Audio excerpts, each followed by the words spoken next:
Joby is a bully from Canada. Are you tired of being bullied by Joby from Canada? I am. Well, luckily for you, my friends, we have a build for you today that is not only a super effective PvP build, but also makes Joby look, how do they say in Canadian, easy. Canadian's not a language, you dumbass. If you're a fan of the Necromancer build in Diablo 2, you're gonna wanna see this. The Punch, aka Wiz, actually inspired this build. As soon as we saw him use Poison Nova on his traditional P&B Necro in the DFC, a light bulb went off. And man, is this a fun and effective build. If you're a fan of Diablo 2 and wanna help me quit my day job, hit that subscribe button, and let's dive in.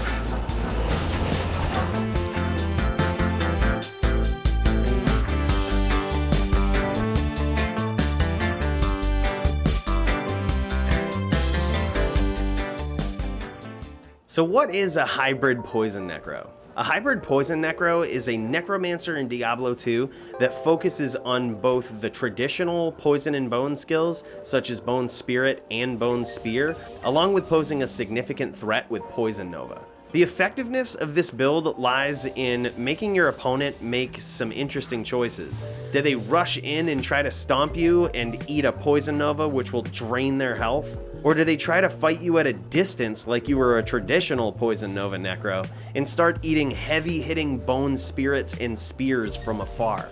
It's very rare to have a PvP Necro build that can actually be effective up close and at a distance. And although the purebred versions of these two different Necros that are sort of melded into this one hit significantly harder with each of their respective attacks, the combined dual threat of both of those things is a very significant one in PvP. It also makes it really hard for your opponent to prepare for you. And that, my friends, is the key to winning just about any duel.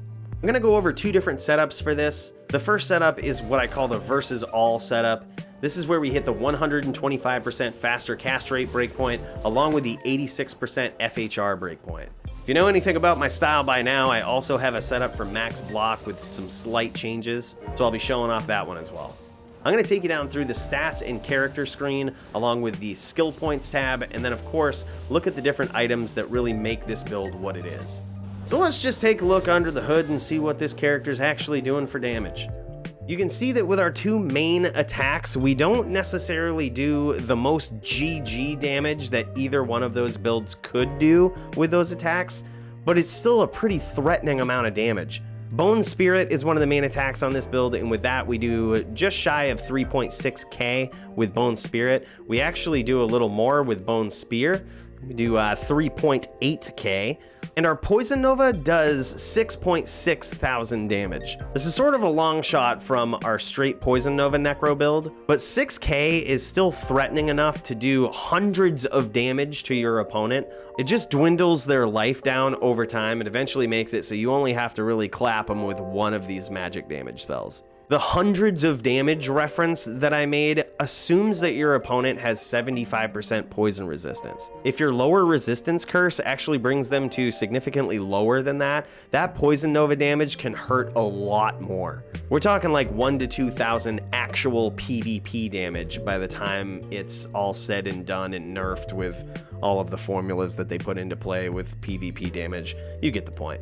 It's an ass load of damage to be taking for a secondary attack. I actually have my max block set up on for sort of proof of concept here so that you can see exactly how many points you need into dexterity to achieve max block. You can see here, chance to block 75%, and it does take exactly 200 dexterity at level 97 to get to maximum block. I do have 156 points into strength, but really with Enigma and all of the other items that we wear, I think I only had to put like 7 or 8 hard points into strength to get it to what it is. The rest of the points, we're dumping them right into vitality.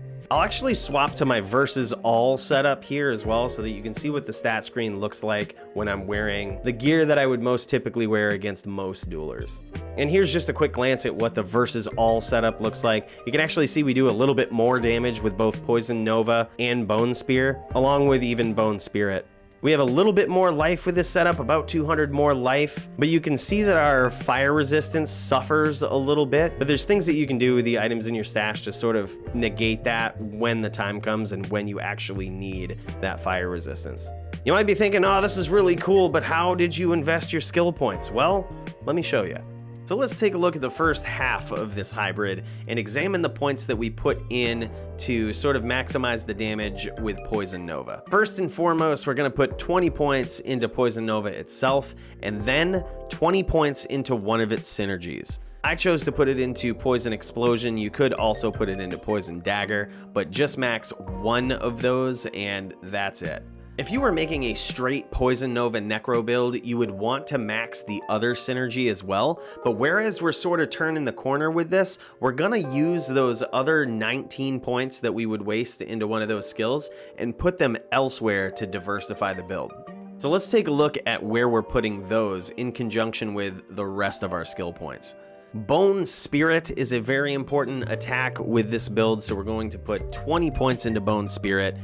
We're gonna put 20 points into Bone Spear as well, and that should take care of about 80 points right there. So after you max those 4 skills, we're going to start by maxing Bone Prison. Not only is this a useful skill against certain builds in PvP, but it's also a synergy for Bone Spirit and conveniently Bone Armor, which is one skill that we use to protect our Necro from physical damage. After we max these 5 skills right here, after we put our 20 points into these 5, pause for a moment. Now you're going to want to put some skill points into your auxiliary skills, is what I call them, or your 1-point wonders. Mainly, I'm talking about Clay Golem. I did experiment with a couple of builds that used Fire Golem. As you may remember, in the traditional Poison Nova Necro build, this was a big finisher for that type of build. The Fire Golem does a constant pulsing holy fire damage, which can finish your opponent off if you poison them down to 1 life. But whereas we have other ways to finish our opponent when they're low on health with this build, we're actually just going to save ourselves the 3 skill points of moving down to Fire Golem and instead just put 1 point into Clay Golem. I would always recommend some sort of summon with this build, as it can protect you from projectiles in PvP. For example, if you teleport onto an invisible hammer that some desyncing Hammerden has thrown, it'll hit this guy first and not clean out your life total as soon as you teleport. So I think it's really important to have at least 1 golem going, and by investing in Clay Golem, it just allows us to do that most efficiently. Clay Golem is also really good against IAS builds. If you tag them with Clay Golem, it slows them down by 50% and can actually nerf a lot of different builds just by them hitting or getting hit by Clay Golem. That's it for 1-point wonders or auxiliary skills. So now with the remaining skill points that we have, let's go back to the Poison and Bone spells skill tab and dump them into your favorite Bone Spirit and Bone Spear synergy. I would highly recommend Bone Wall, as it's not only a synergy for Bone Spear and Bone Spirit, but it's also a synergy for Bone Armor and adds more onto the amount of damage that can be absorbed just by putting a hard point into Bone Wall. You might be thinking, Coooley, you forgot your curses tab. No, I didn't. I didn't stat a single curse for this build. If you do a lot of TPK or, team dueling, you could choose to put 1 point into amplify damage, because that is super helpful in team circumstances. But because of some of the items that I have with this build, I'm actually able to get the curses that I need without even putting any points into them. So I'm sure this has piqued your interest in what this guy is wearing. So let's just dive into the items now and see what it is exactly that's giving me lower resist. First and foremost, before we get into the items and inventory, I want to give a big shout out to Gil, aka Vegan, who is a nasty dueler on US East. He actually donated a majority of these items to me. Without him, this build literally wouldn't be possible. So thank you so much, Gil. I appreciate your contribution. I'm having a ton of fun with this. So I'm going to start off with the most crucial item to this build. In order to pull this off the most efficiently with the skills that we need to use into 2 different styles of fighting, we need some item to give us lower resist. The base for this wand is very, very rare. So as you may know, Necro wands can spawn with 3 different Necromancer skills on them. The 3 that are on this wand could not possibly be better for this build. The base wand has +3 to Bone Spear, +3 to Bone Spirit, and +3 to lower resist. That's how we're able to get lower resist without having to put any points into the entire skill tree and work our way down to it. Because of that wand, we literally save ourselves 7 skills, which we can then put into some of our P&B skills and make our build hit even harder. So this wand is very, very important and just crucial to this build. A lot of traditional P&B Necros will use Hodo, which gives you 40% faster cast rate. Whereas we're not using that, we actually take a big hit to our faster cast rate here. So we actually need to make up for that in order to hit the maximum breakpoint for faster cast with some other really GG items. For example, the Helm. The Helm is a +2 Necromancer skills, 20% faster cast rate, 2 open socket helm. And I have put 2 life resistance jewels into this helm. I don't remember exactly what the stats were on the jewels. However, the additional boost to life and resistances are coming from the jewels. But the 20% faster cast rate is how we're making up for the 20% that we're losing on our weapon. As for the amulet, I have a +2 Necromancer skill levels, +10 faster cast rate. That's very important. Your amulet needs to have at least +10. If you really want to get it to where it should be, you want to look for at least +15 FCR on your amulet for this build, and that's so that you can swap between different setups in your stash.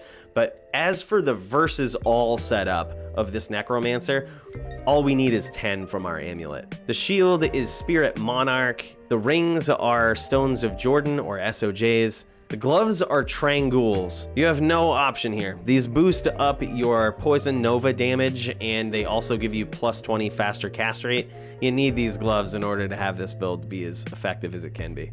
The belt is Arachnid's Mesh, and the armor that I'm wearing is Enigma of Duress. The reason I choose this is because it has 20% faster hit recovery in it. It is a hybrid, and you don't actually necessarily need it to be able to reach your breakpoints with this build. You can actually get away with just a regular Enigma here. As for the boots, you actually have a couple of options. You could go with Sandstorm Treks. I do have those in the stash, especially if you don't have an Enigma hybrid.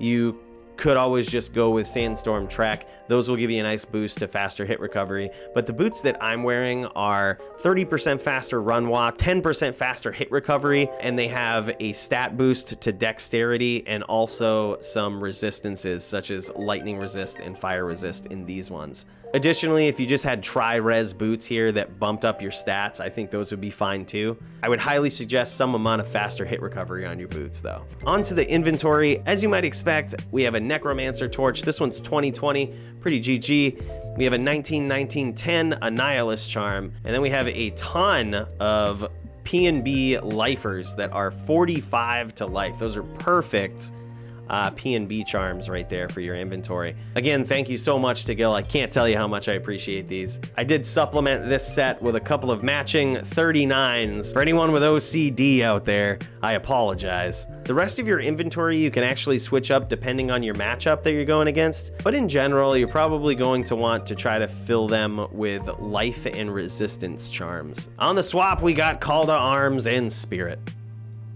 Were you expecting anything else? And of course, we got tricks up our sleeve in the stash. I do like to keep a Hodo handy, just in the rare event that someone has overstacked their poison resist, or in the rare event that you need max cast and max block, and your opponent has overstacked their poison resist. It's just a good backup weapon to have. Helps you get that faster cast rate boosted all the way up to the max with max block as well. Speaking of max block, let me show you the items that I swap out when I do want to go to that setup. Starting with the helm, this is a 222 open socket Necromancer diadem that has been socketed with 2 7% faster hit recovery, 9 dexterity, and some 2 lightning and fire resistance jewels. The huge boost to dexterity there just makes it so you don't have to dump points into dexterity in your core build, and that you can switch to this setup when you need it. Also, the amulet here is a 220 Necromancer amulet with a huge boost to strength and dexterity. Again, that dexterity boost really helps so that you can make this swap only when you need to and maximize the amount of points that you put into vitality. But most importantly, the shield is what we swap out to get to max block. I use homunculus here. This is an upped Bloodlord skull homunculus. That's just for the increased chance to block and the increased defense, obviously. We do drop an Eld rune in here, which boosts your increased chance of blocking in a shield. Some people swear by Storm Shield Monarch for this, mainly because it has the damage reduction right there on the shield, along with a pretty high chance to block. I think what's most important with this build is that we just block the shots that we need to in the first place. If you get hit in rapid succession by certain attacks and you don't have time to recast bone armor in between, you're probably going to die anyway. So I would just rather have the +2 to skills on this shield to allow us to maintain our offense while we're implementing this sort of defensive play. Additionally, whereas we switch off from Spirit, we do lose a lot of faster hit recovery. So depending on what items you have that can make up for that, you may want to keep 1 or maybe 2 skill swap grand charms in your stash. And by that I mean, instead of using your P&B lifers, you actually just use P&B faster hit recovery grand charms. When I switch to the max block setup, I do also swap out my belt for Verdungo's Hardy Cord. Speaking of that faster hit recovery, it gives you a boost of 10 there. It's also a huge boost to vitality and, as you know, damage reduction. For all you diehards out there that want to see how this build does in PvP, later on this week I'm going to release a dueling video where you can just see a straight lineup of all of the characters that I went up against with this build. As with any build that we make on this channel, it always comes down to your skill level versus your opponent's skill level. In most duels, that's going to be the #1 thing that makes the difference. But this build will afford you the opportunity to take out a lot of different characters. Even some that a Necromancer shouldn't really even have a shot at, like NATO druids.